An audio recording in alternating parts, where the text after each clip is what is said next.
Cuando las naciones desarrolladas, inmensamente ricas, decidan cooperar realmente con los países africanos y otros del mundo en la lucha contra el SIDA, necesitarán profesionales como los del contingente Henry Reed.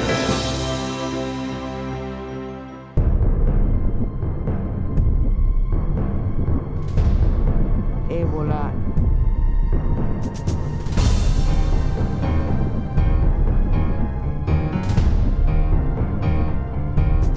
El gobierno cubano, como lo ha hecho siempre en estos 55 años de revolución, ha decidido participar en este esfuerzo bajo la conducción de la Organización Mundial de la Salud para enfrentar la dramática situación que hoy se tiene en África Occidental. Es la primera declaración oficial de ayuda masiva a esos países de personal médico. ¿Ve? Que mucha gente nos llamó y nos dijo, ustedes están locos, los están mandando a una muerte. Los cubanos no saben de ese tratamiento. Los cubanos nunca se han enfrentado a eso. Digo, pero los vamos a preparar.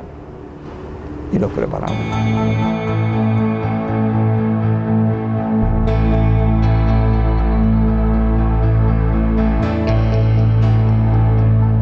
Lo que predominó fue sencillamente el humanismo, la disposición, los principios en los que hemos estado educados.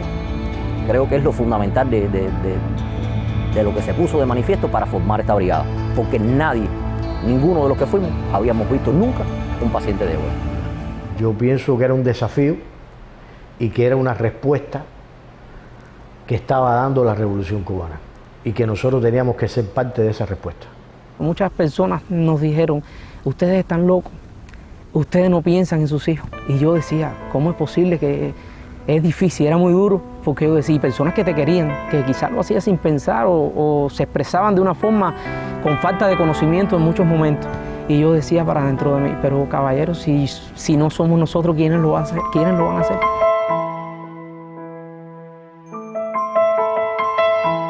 Y me dijo, mamá, me ha llamado para cumplir la misión del ébola. Y me pregunta, ¿qué tú crees?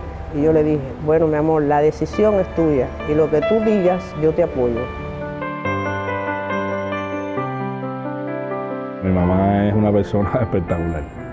Mi mamá es fuerza, mi mamá es coraje, mi mamá es todo para nosotros. Nosotros somos 3 varones y mi mamá ha sido nuestro pilar para todas estos tipos de situaciones duras. Ella siempre nos ha dado la seguridad y siempre nos ha dado la fuerza para seguir, para tomar la decisión correcta. No es casualidad que el secretario general de Naciones Unidas haya decidido llamar no solo a los países que habían sido los colonizadores de los países afectados, Gran Bretaña, Francia, Estados Unidos, sino que a Cuba. Y la razón principal es una presencia constante desde hace mucho tiempo, hoy en el orden médico, antes en otros campos, particularmente durante lo que fue la lucha de descolonización de varios países de África, y ese contexto histórico, esa relación profunda entre África y Cuba, expresada hoy día en una presencia constante y cotidiana por la salud de los africanos que demuestra Cuba con su presencia en los diferentes países, fue la principal razón. Mi papá también brindó misiones también internacionalistas en otros lugares y de hecho murió una vez. Él nunca dijo que no tampoco a ningún reto de este tipo, siendo médico, porque de hecho era médico también, especialista en medicina interna, que murió en una misión siendo el médico del presidente Zamora Machel junto con otros compañeros cubanos. Y entonces para nosotros es una cosa, un privilegio seguir el ejemplo de mi papá en este caso. Yo lo primero que dije fue que sí, que yo estaba dispuesto, pero que como había regresado recientemente de una misión, yo quería consultar con mi familia, con mis 3 hijos y mi esposa. Por supuesto, los 3 me dijeron que sí. Omar siempre ha dicho que sí, siempre ha sido decidido, siempre ha sido valiente. Mientras más difíciles son las misiones, más rápido puedes contar con él. Y ese es el hombre del que yo me enamoré, el que siempre dice que sí. Nosotros llevamos a Cuba entera en el hombro, en nuestros hombros. Llegó un momento en que sentíamos hasta ese peso. Porque es que si te equivocabas, se estaba equivocando Cuba. Y no queríamos que eso pasara.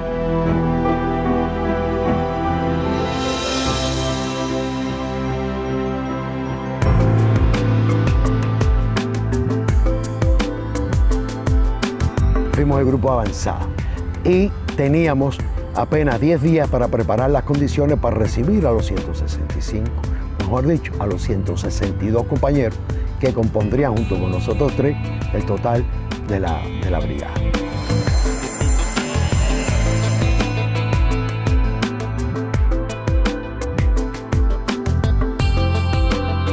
La preparación allá fue muy importante para preservarnos y para cumplirlo.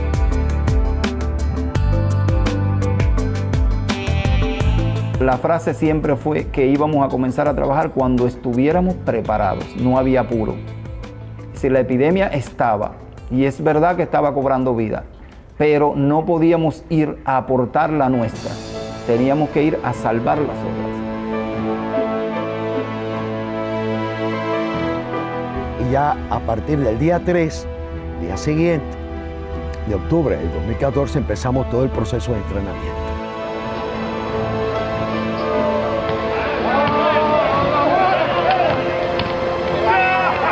El entrenamiento fue fundamental por eso, porque te fue dando confianza y ya cuando llegamos allá volvieron de nuevo y reforzaron el entrenamiento. Ya nosotros estábamos más tranquilos. Al principio cuando yo me veía con el traje ese y la sofocación que te da, decía que no voy a aguantar. No voy a aguantar, pero por dentro me decía, si yo le digo a mi padre que yo me rajé, él no me lo va a perdonar. Estamos preparando el área de descanso. Dentro del área verde hay un área de descanso. Esta área está particularizada e individualizada para el grupo de médicos y enfermeros cubanos. Y estamos creando todas las condiciones óptimas para que cuando los compañeros salgan del área roja tengan un área donde puedan descansar y a su vez también nos sirva para llevar toda la información estadística del trabajo que vamos realizando en cada uno de los equipos de trabajo.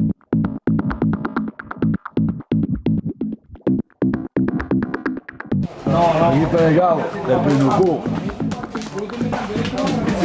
Ay, nuestro amigo Eric.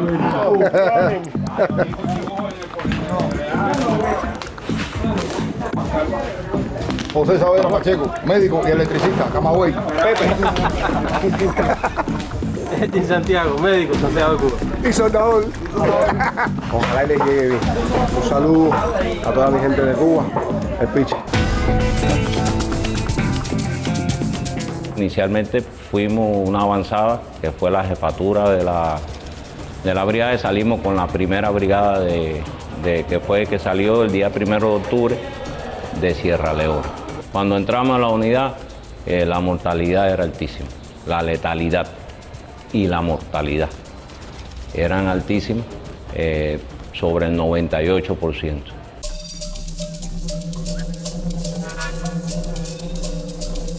Esa es la situación que yo veo, la que percibo en cuanto me bajo del aeropuerto y comienzo a caminar hacia el centro de la ciudad. Centro de la ciudad, con un poquito más de desarrollo, con luz eléctrica, no sé qué, pero en cuanto sales 2 cuadras hacia la periferia, te das cuenta que estás en lugares donde no hay calle, donde no hay luz eléctrica, donde no hay hospitales, donde no hay escuelas, donde no hay casi nada, y donde además había un pueblo muy asustado ante una epidemia que estaba matando cientos de personas por día. El primer día recibimos 10 pacientes. 10 pacientes de ébola que todos eran de una misma familia. Una familia de 10 personas, donde solo se salvaron 2. Cuando nosotros llegamos a Sierra Leona, que comenzamos a visitar el centro de tratamiento, veíamos que aquello era un almacén. Era un almacén de enfermos. Teníamos, como decimos, la muerte en las manos.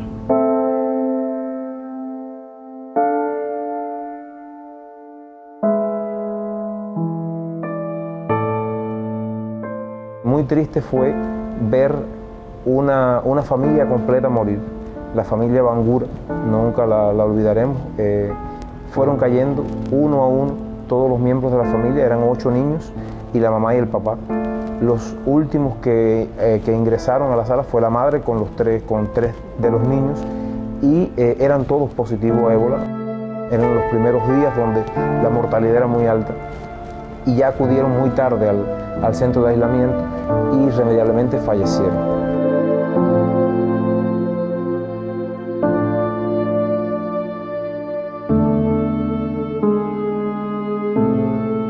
Ver desaparecer esa familia completa fue muy doloroso para nosotros y en ocasiones sentirnos impotentes de no poder hacer un poco más por ellos, pues ya estaban en un estadio muy avanzado de la enfermedad. Cuando tú te pones a pensar en un paciente con ébola, que está no en la fase prodrómica esta, sino ya en la fase gastrointestinal, un paciente con ébola tiene 10, 15, 20, 30 diarrea en una hora, tiene 10, 15, 20 vómitos. Es un paciente que está, como se dice, destilando el virus por la piel, por todos los fluidos. Es un paciente extremadamente contagioso y es un paciente extremadamente grave. Y eso lo vivíamos todos los días. Al principio solo dábamos pastillas, un poquito de sales de rehidratación, pero sabíamos que esa no era la solución, porque los pacientes estaban muy deshidratados. El estado de salud era muy grave y sabíamos que con ese tipo de tratamientos ellos no iban a resolver el problema. ¿Cómo vas a salvar una vida si no la tocas, si no sabes lo que siente el paciente? Porque hablar a distancia de 2 metros de distancia, como decía, no, se tiene que estar 1 metro y pico o 2 metros de distancia el paciente. No, eso no era creíble. Algunas veces solicitamos medicamentos y nos decían expresiones como esa: ¿para qué vas a administrar eso? ¿Para qué vas a buscar eso si el paciente está? Y nosotros, la argumentación era: está vivo, lleva ese tratamiento y ese es el que le vamos a poner. Y nos propusimos, varias personas, que era hora de no ver morir las personas sin hacer nada, porque los cubanos no estamos adaptados a eso, a que los pacientes se nos mueran y nosotros no poder hacer un poquito más.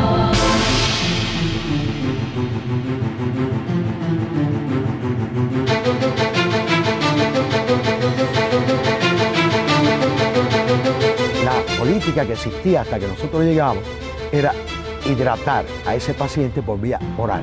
Pero el personal médico cubano estableció, cuando vimos que se nos iban la gente, se morían, que podíamos utilizar la vía endovenosa, y nosotros tomamos la decisión de utilizar la vía endovenosa.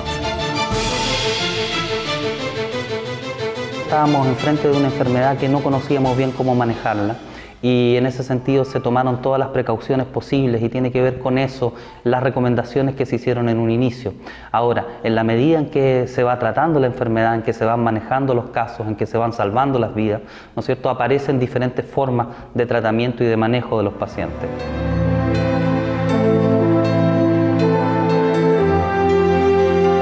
El personal de enfermería cubano y el personal médico se unieron en uno.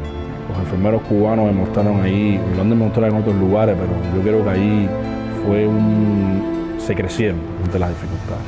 Hacíamos gala de la experiencia de los años de trabajo y canalizábamos la vena, pero en condiciones difíciles. Imagínate, sin iluminación, arrodillado. Con aquellos trajes que poco a poco, a medida que va pasando el tiempo, te vas debilitando por la pérdida de líquido tan grande que tienes. El paciente con colchón en el suelo, con la careta casi humedecida por el sudor, 3 pares de guantes. Repito, a temperatura de 40 grados. Con una lamparita que tu pareja te alumbraba. Pero así tenías que estar adentro. Así tenías que atender a los pacientes, así tenías que bañarlo, así tenías que darle la comida, así tenías que cambiarle el suero. Porque el objetivo era salvar a ese ser humano. Porque el objetivo era salvar la humanidad. Y así trabajábamos, así cumplíamos y así salvábamos vidas. Miedo sentimos, miedo sintió todo el mundo, pero creo que todo el mundo supo sobreponerse a ese sentimiento. Decirte que yo soy mis compañeros en el ébola, en Sierra Leona, no hubiera sido nadie. Cuando usted ve a la hora del vestido, es difícil. Pero a mí se me cayó los espejuelos. Cuando me fui a retirar la máscara, que se retira hacia atrás, con ellos arrastré los espejuelos. Alex Castañeda, que está en el equipo mío de guardia, me dijo, caballero, no los toques, déjalo ahí. Ya, déjalo ahí. Que lo tienes ahí, los espejuelos están ahí adentro. ¿Ya lo sacaron? Pásale la mano, pásale la mano por el cristal y todo eso, sin miedo. Ahí. Eso es cloro puro. Y ahí no queda nada. Ahí siempre, antes de entrar, después que nos vestíamos, se tomaba 1 o 2 minutos para tomarnos todo de las manos, de cualquier lugar que fuésemos, y alguien del grupo se elegía en ese momento, debía decir unas palabras, o sea, un rezo, rezar, en ese momento todos con la cabeza baja, agarrados de las manos. Y entonces, bueno, en ese momento mi familia, no sé, no es una familia donde se tienen ese tipo de costumbres y yo en realidad no sé cómo se reza. Sí respeto mucho todo eso. Y entonces yo aprovechaba ese momento tan importante para todos y lo que hacía era recordar a mi familia, principalmente a mi niño. En ese momento siempre y me ponía a hablar con él. Yo le decía que lo quería, que lo que hacía lo hacía por ellos, que ese era mi trabajo y que bueno, que yo trataba de hacer lo mejor posible y que iba a regresar vivo, que iba a cuidarme y así.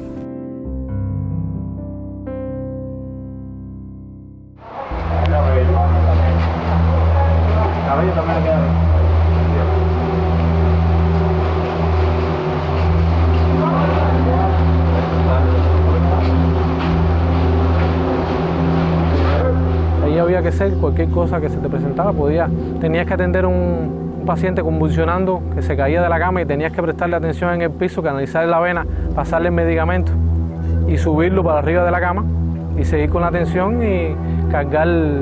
Tenías que hacer cualquier situación, tenías que estar preparado para enfrentar cualquier situación cuando estabas dentro de la zona roja. A mí me dicen, Ale, están los hermanitos, mira a ver qué puedes hacer por el niño. Porque el niño ya está muy grave. Está muy grave, no hemos podido hacer nada por él, a pesar de los medicamentos que se le ha puesto. Mira qué ustedes pueden hacer. Y yo, bueno, yo voy a hacer todo lo posible. Aquí en Cuba, tú no ves los niños morirse así. Y entonces miro al Lepe, a mi compañero, que había entrado conmigo a valorar los casos. Nos miramos y le caímos arriba. Le caímos arriba al niño. Y ahí empezamos a darle masaje ahí y a tratar de que saliera del paro. Pero al final no salió. Falleció. Los momentos de muerte de los niños para nosotros fue muy impactante. Para mí como pediatra, pero para los demás compañeros también.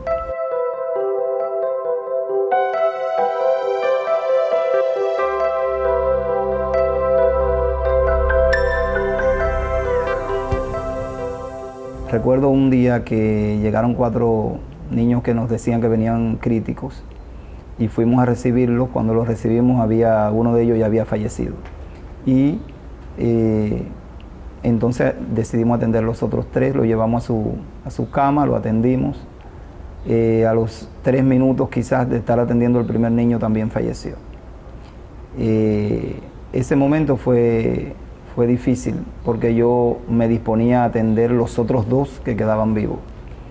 Y le pedí a un compañero mío el contenedor para depositar los residuos, las jeringuillas, las agujas que utilizábamos. Y cuando miré no estaba. Me asombré que se había movido y cuando miré hacia el pasillo lateral estaba recostado y estaba llorando. Realmente estaba llorando como un niño y yo no le podía ver los ojos, las lágrimas por lo que tenía el traje, pero sí podía oír que estaba sollozando. Y entonces lo que se me ocurrió en ese momento no fue ponerme a llorar con él. En ese momento le dije una frase fuerte que incluía mala palabra y le dije que teníamos que salvar los otros. Y él titubeó en un minuto, pero se reincorporó. Inmediatamente le canalizamos vena a los otros dos, los asistimos y los egresamos como supervivientes.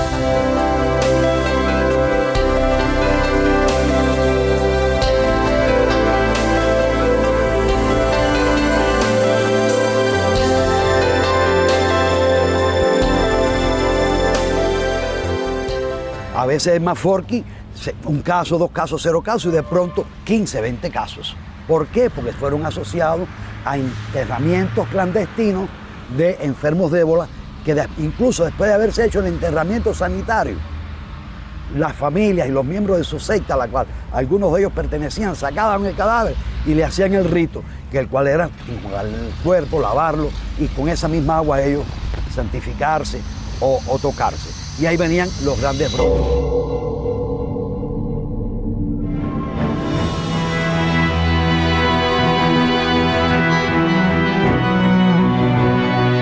Y se realizaron 3 jornadas científicas, que eran una especie de balance del trabajo, y fue un momento realmente importante, porque se analizó desde el punto de vista asistencial lo que se había hecho, los logros, las deficiencias y los conocimientos, por supuesto, muy someramente, pero los conocimientos desde el punto de vista científico que habíamos adquirido en el transcurso de todos esos meses de trabajo con los pacientes con ébola.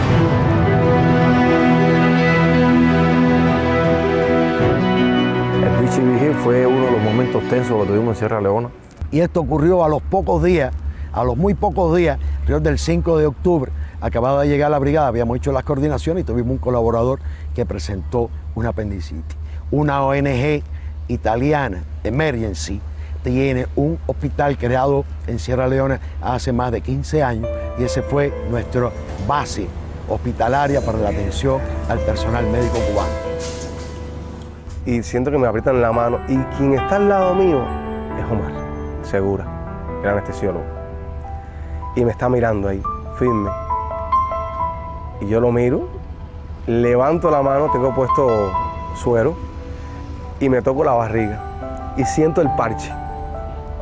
Y va, todo salió bien. Pero como más seguro en la mano.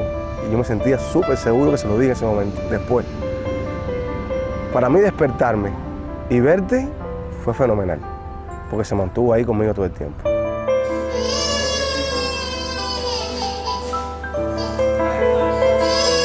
¿Y ahí cómo te sientes? Fue entero. En la recuperación me vino eso a la mente, pero dije no. Con punto, sin punto, con una venda, con una gasa, yo tengo que entrar a la zona roja, yo tengo que ver lo que es trabajar en el área roja.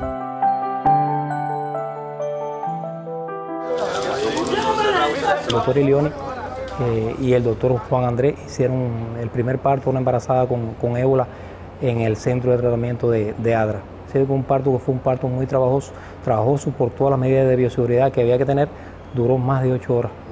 Y lo que más nos impactó a todos nosotros es que ellos no permitieron que se relevaran. O sea, que ellos entraban y salían y se volvían a cambiar de ropa por el tiempo que habían estado con el traje, que era bastante caluroso, pero nunca permitieron que nadie lo relevara. El único obstetra que había era yo, y el único que me podía asistir era Elioni, que era cirujano, por el conocimiento de algunas cosas, de algunos procederes que había que realizar. ¿Quiénes eran los más indicados a que entraran? Él y yo, y entramos, y si teníamos que haber entrado más veces entramos. De la que embarazada salió de su parto, salió del proceso, más adelante falleció también por mismas complicaciones del ébola, lamentablemente. Pero todo lo relacionado con el parto, con el alumbramiento, nosotros lo asumimos y me parece que fue una experiencia única, por lo menos en Sierra Leona. Mirando para atrás y recordando aquel momento, pienso que hicimos simplemente lo que teníamos que hacer. Lo hubiéramos hecho, y si ahora hoy lo teníamos que hacer nuevamente, lo volvemos a hacer, porque el problema es que somos médicos y el médico asume esos retos. independientemente de lo que tú tengas delante.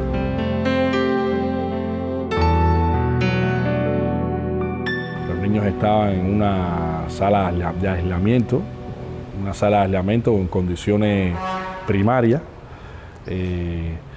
nada parecido a una sala de pediatría de cualquier hospital pediátrico, valga la redundancia, de nuestro país. Y los niños ahí no tenían acompañantes. Ahí los niños se alimentaban con los esfuerzos de todos nosotros, se bañaban cuando nosotros lo hacíamos, se cambiaban los culeros de los niños pequeños cuando nosotros lo hacíamos. Es decir que fuera del tratamiento específico de la enfermedad, todos estos cuidados médicos y cuidados de familia, el amor de familia, el amor de la madre y el padre, lo que los brindaban eran los integrantes de la Brigada Médica Cubana. Petit, beso, beso. Osa. Y sí. Beso. Beso. Beso. Ah. Cebón. Chifla, chifla ahí.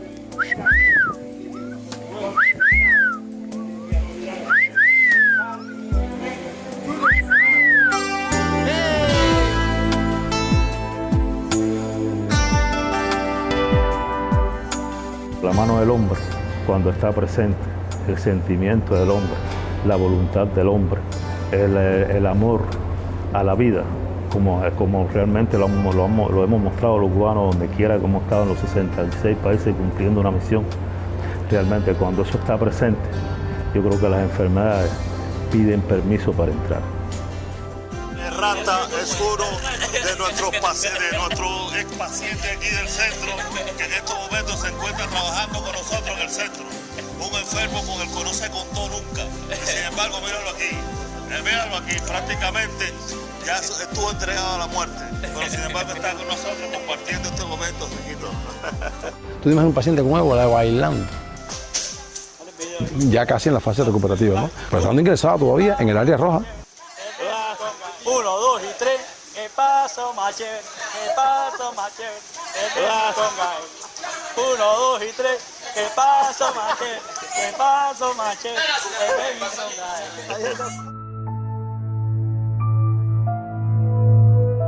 El doctor Félix Báez, doctor Luis Escalona y el doctor Felipe Delgado, donde van precisamente a por loco a realizar una evaluación de ese centro. Y es allí donde Félix comienza con los síntomas. Y es allí donde el doctor Felipe y el doctor Luis Escalona actúan y lo trasladan hacia el hospital de Kerrin Town para su diagnóstico y tratamiento. Y ese día por la mañana que a Félix lo van a trasladar para Ginebra, salimos José Recarey, el otro licenciado y yo, llamamos a Félix y Félix nos dice con estas palabras, creo que siempre lo digo, a José Recarey y a mí me dicen, oye, yo regreso a pasar el 31 de diciembre aquí con ustedes. No regresó el 31 de diciembre, pero Félix regresó a Sierra Leona y terminó la misión con nosotros.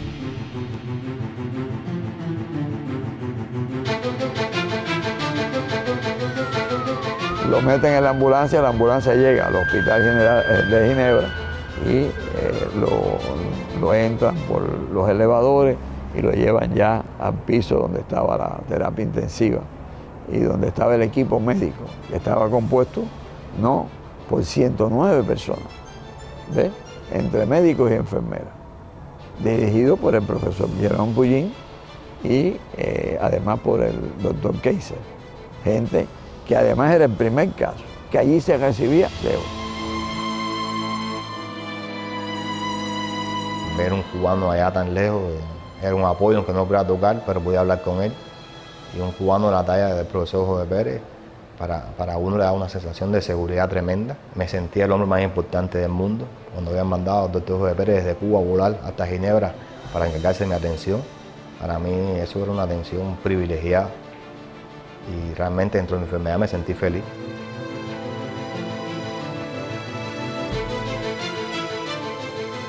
Realmente yo estaba viviendo eso por segunda vez en ese año.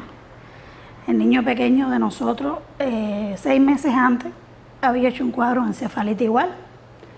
2 días en coma, y es como si ya yo estuviese viviendo eso. Y yo dije, bueno, el niño de nosotros pequeño lo rebasó, lo mismo va a suceder con el padre, no tiene por qué ser diferente. Y yo siempre he dicho que independientemente que uno sea médico, cuando el pensamiento de uno es positivo, eso ayuda mucho a la recuperación de un paciente. Y así fue. Siempre me mantuve positiva, muy calmada, y bueno, esos fueron los resultados.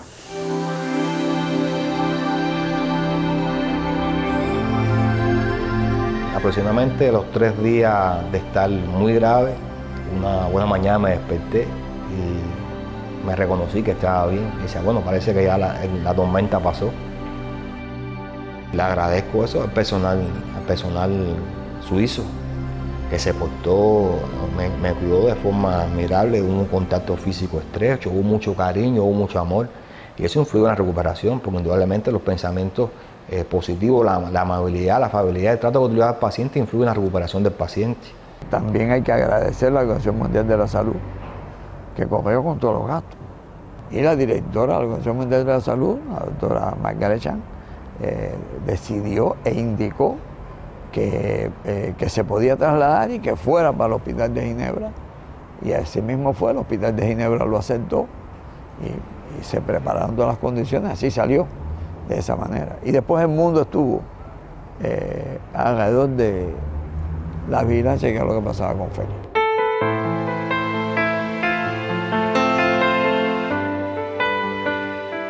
Recuerdo un titular que decía 11 millones de cubanos esperan a la cabecera de una cama, a mí eso no se me olvida. Y esa enfermedad sirvió para despertar conciencia alrededor de todo el mundo, de que no con cubanos están enfermos, sino de que había cientos de cubanos jugándose la vida en África, tratando de salvar, aunque sea un paciente de ébola, 2 pacientes, lo que se puedan salvar. Una vida salvada era muy importante, y si era un niño, más todavía.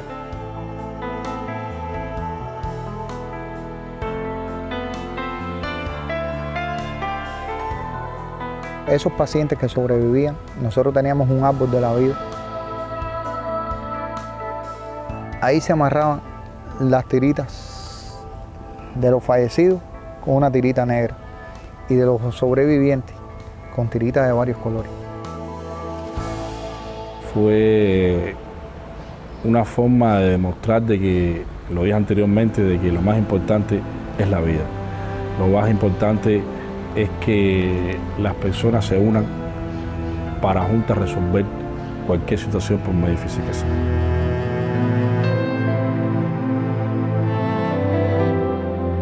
El momento más complicado, también tenso que tuvimos, fue la enfermedad brusca de nuestro compañero, licenciado en enfermería, Reinaldo Villafranca Antiguo, que falleció de malaria cerebral fulminante en el transcurso de unas 24 horas, lo cual también fue un duro golpe para toda la brigada médica, para todos nuestros compañeros, y fue lamentable.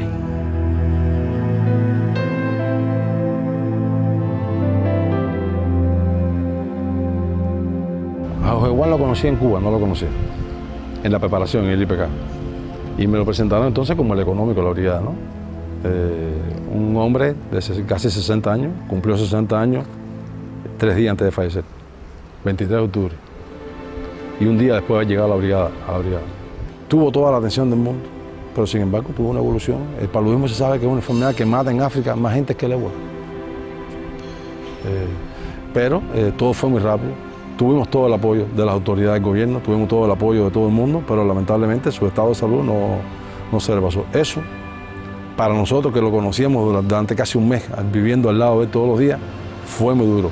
Pero si para nosotros fue duro, más duro fue para la brigada, que apenas llegaba 24 horas de arribar de Cuba y ya tenía ingresado en terapia intensiva a un colaborador.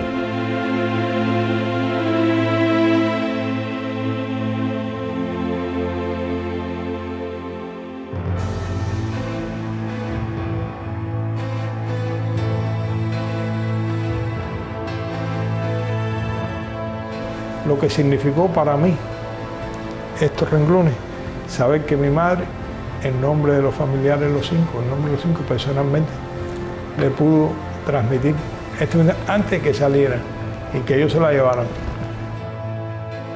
cuando esa señora comenzó a hablar. ¿Quién no lloró?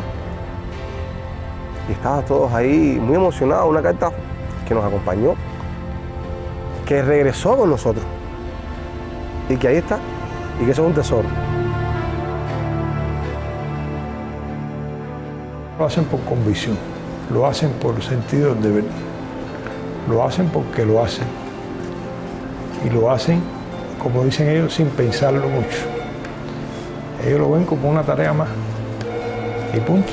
Yo por lo menos yo no lo creo, ¿entiendes? Yo héroe, nada, héroe ellos. Yo estaba cumpliendo con mi deber, con lo que me tocaba en mi momento.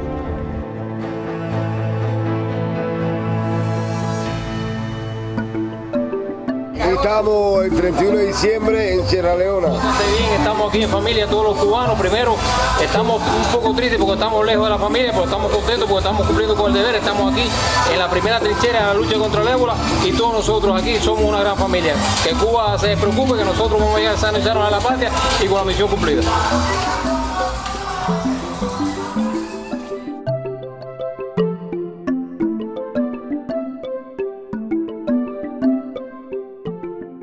Y con el esfuerzo, el trabajo de nuestro personal médico en la localidad en base a los pacientes que recibíamos, cuántos sobrevivían y cuántos morían, se logró reducir hasta el 30 al 38%. Se logró reducir la mortalidad. ¿Por qué? Lamentablemente, muchas personas llegaban tardíamente a los centros de tratamiento de ébola. La letalidad de un 98% que era inicialmente, llegó a ser de un 48%, o sea, bajó a menos de la mitad. En el final, en la cola de la epidemia, el presidente le pidió a la autoridad cubana, a la autoridad de la Organización Mundial de la Salud, que nos quedáramos un mes, y nos quedamos. Y regresamos un mes después de lo previsto, hasta dejar en nuestro centro de ébola 0 pacientes ingresados.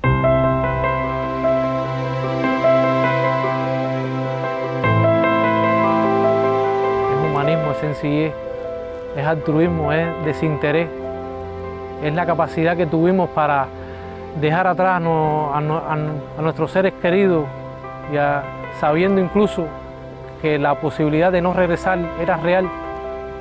Eso es imborrable. Sucedió algo trágico, ¿no? Cuando yo salí para allá, sin saber, mi esposa quedó embarazada y tuvo un embarazo gemelar.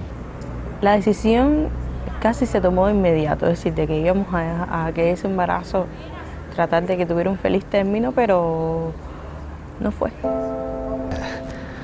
Nada, son cosas que pasan, ¿no? Pero bueno. Fue un golpe desde el punto de vista psicológico muy fuerte para los dos. Es un momento que es de la pareja. Aunque esté toda la familia, aunque estén todos los amigos, aunque estén todos los compañeros, ese momento es de los dos. Ese momento no es de más nadie. Y no estaba. Y yo tenía que tratar que él no se diera cuenta de que era imprescindible en ese momento. El tercer día después de que pasó eso, yo levanté el teléfono y lo llamé y le dije, hoy te llamo yo para que sepas que estoy bien.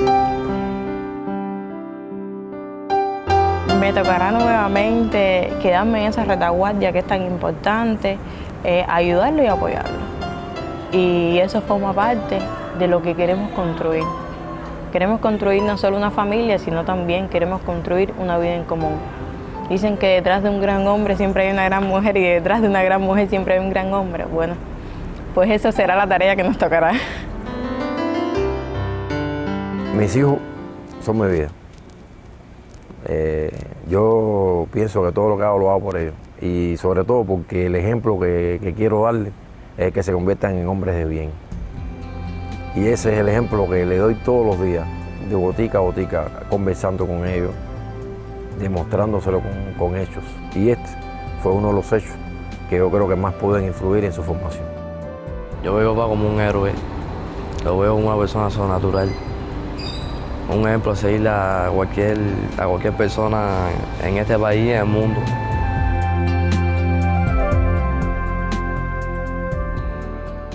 Cuando salí de Cuba sabía que no iba a ver a mi papá. Mi papá estaba prácticamente con una enfermedad terminal y en muy mal estado. Lo único que te puedo decir es que me decía por teléfono, me dijo, acuérdate que lo que empieza tiene que terminarlo. Me lo repitió varias veces y me decía, y yo sé que no voy a verte.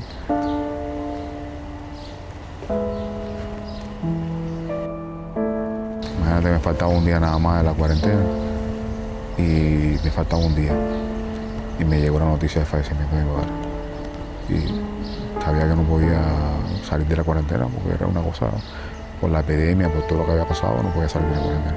Me faltaba un día nada más y fue cuando me llegó la noticia de mi familia que había fallecido mi papá.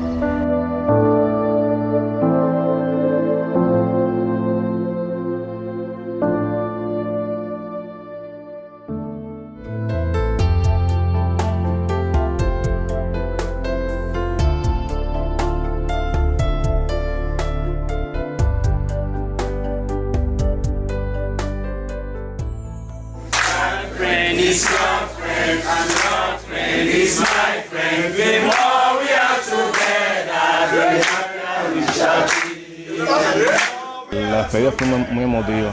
Ellos sorpresivamente despidiéndose de nosotros, pero no era dinero, no era cosas materiales, eran ellos.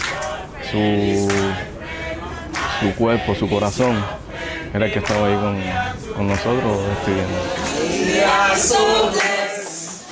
Our souls are found rest. Oh, Cubans, we give you thanks.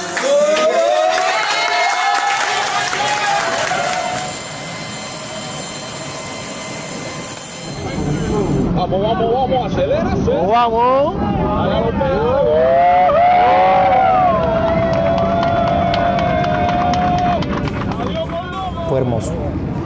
Fue hermoso porque nunca uno había añorado tanto la tierra como ese día. No te puedo explicar cómo es ese momento que ya habla el capitán, por favor, ajustarse cinturones que vamos a... Ay, mira, eso es una cosa bonita.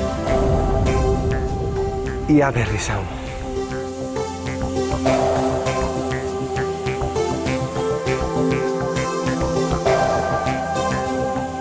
Con Fidel y Raúl, regresamos. ¡Viva Cuba! ¡Viva Cuba!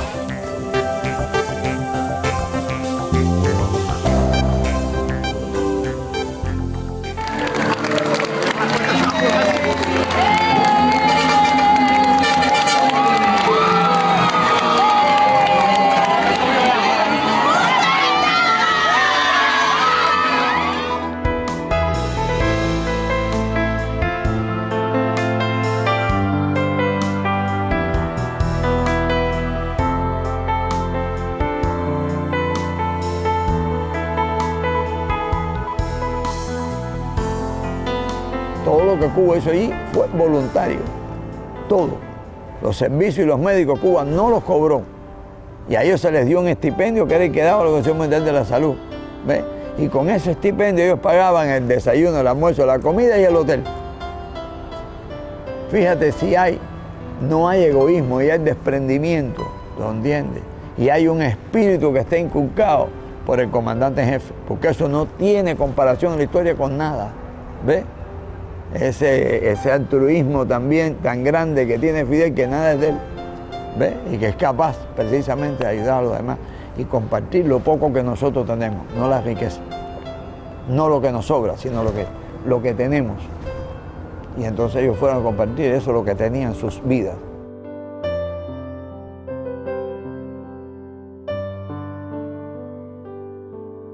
Yo diría que es la expresión de la solidaridad que la revolución le inculca a los médicos y a los ciudadanos cubanos, hoy día expresada en lo que fue la crisis del ébola, mañana en lo que vendrá en cualquier parte del mundo, anteayer con el terremoto del Ecuador y así. Siempre hemos estado recibiendo con mucha admiración y con la generosidad de la colaboración cubana en el campo de la medicina y en otros tantos campos que han ayudado al desarrollo del ser humano en esta región y en otras regiones del mundo.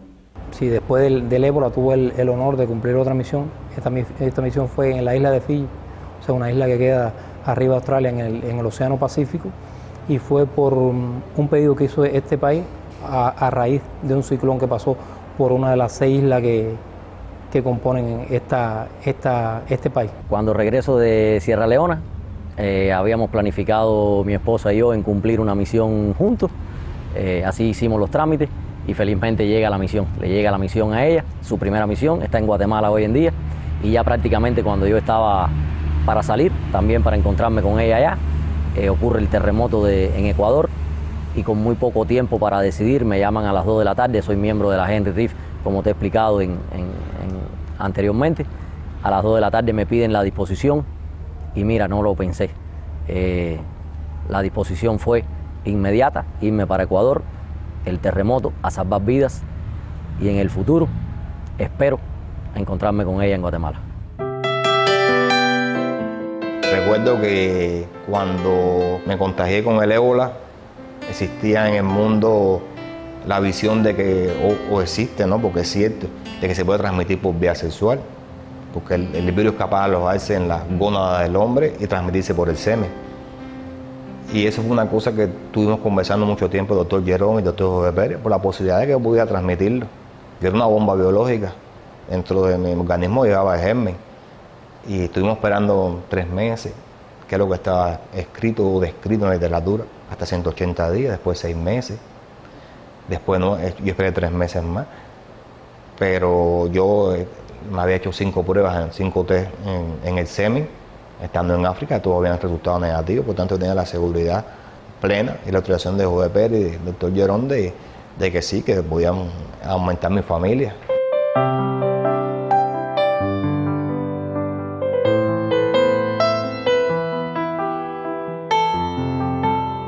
Aprovechando esta segunda oportunidad que me ha dado la vida, ya había planificado tener otro bebé y me llegó ahora la satisfacción de que voy a tener una bebé, una hembra. Fue planificado, no fue una decisión arriesgada, no fue una decisión tomada a la ligera, fue bien planificado, bueno, y el resultado lo vamos a ver pronto. Y estoy esperando esa alegría rápidamente ya. ¿Cómo se llama la niña? La niña se llama María Fernanda y es otro motivo más de felicidad, otra razón para vivir.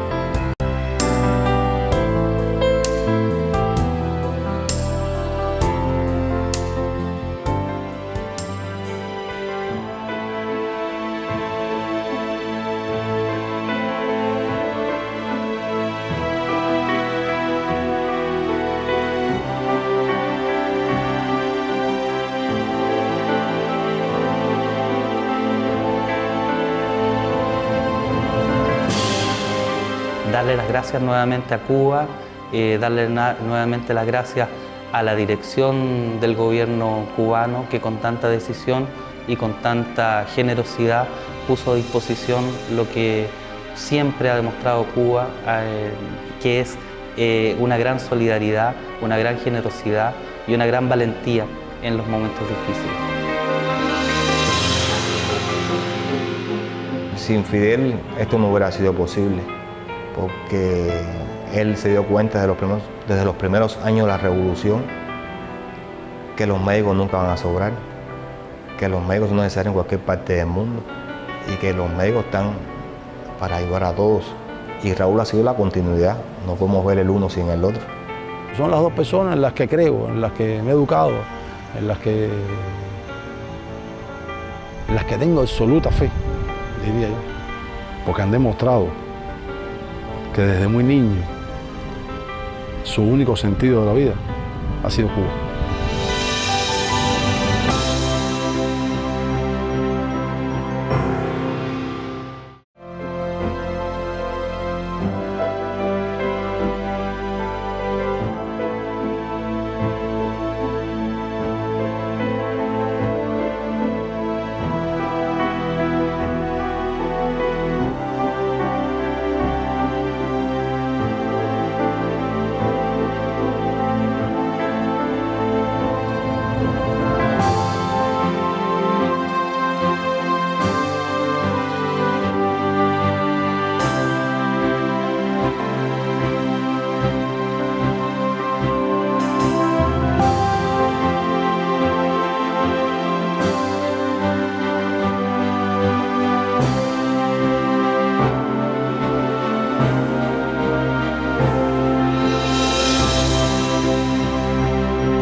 calidad humana que se derrochó ahí fue indudable de todos los compañeros de nuestra brigada y también de parte de los 11 países de la Unión Africana que estuvieron ahí con nosotros, que lucharon dando la vida también por tratar de salvar la mayor cantidad de vidas humanas.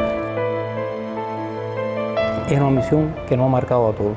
Primero, no somos hermanos de sangre, pero sí somos hermanos de la vida y de la muerte. Esa batalla contra el ébola fue una batalla por la vida de la humanidad. En ese momento se puso en manifiesto que la humanidad la salvamos nosotros con nuestras acciones.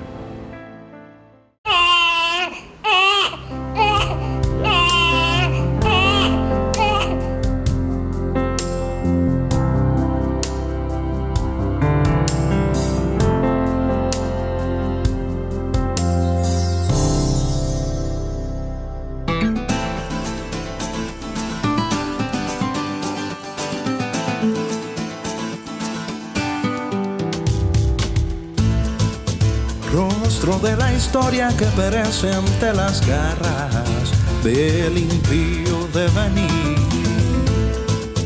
Material humano acantilado en la epopeya de salvar para vivir. Si vuelas a otra tierra por la muerte, que no acabe en mí la suerte de otra vez verte partir. Sé bien que la distancia pega fuerte, pero afuera hay tanta gente que merece un porvenir. Y usarás tus manos para anclar la vida. Otras latitudes claman tus hazañas. Conquistando amaneceres, los vientos de la humanidad agradecen tus quehacer. Como un sol en la tormenta, como una gota de fe, como una esperanza cierta, como un trazo en el papel. Yeah.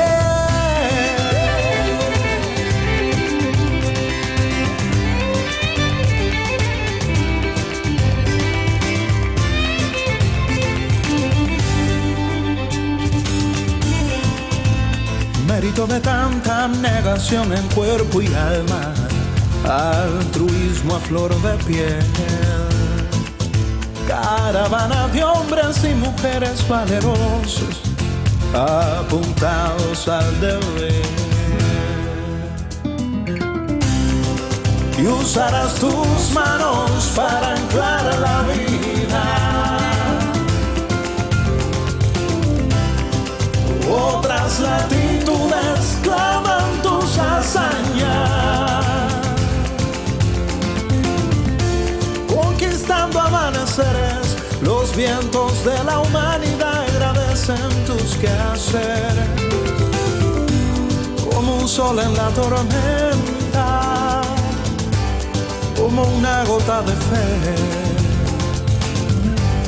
como una esperanza cierta, como un trazo en el papel.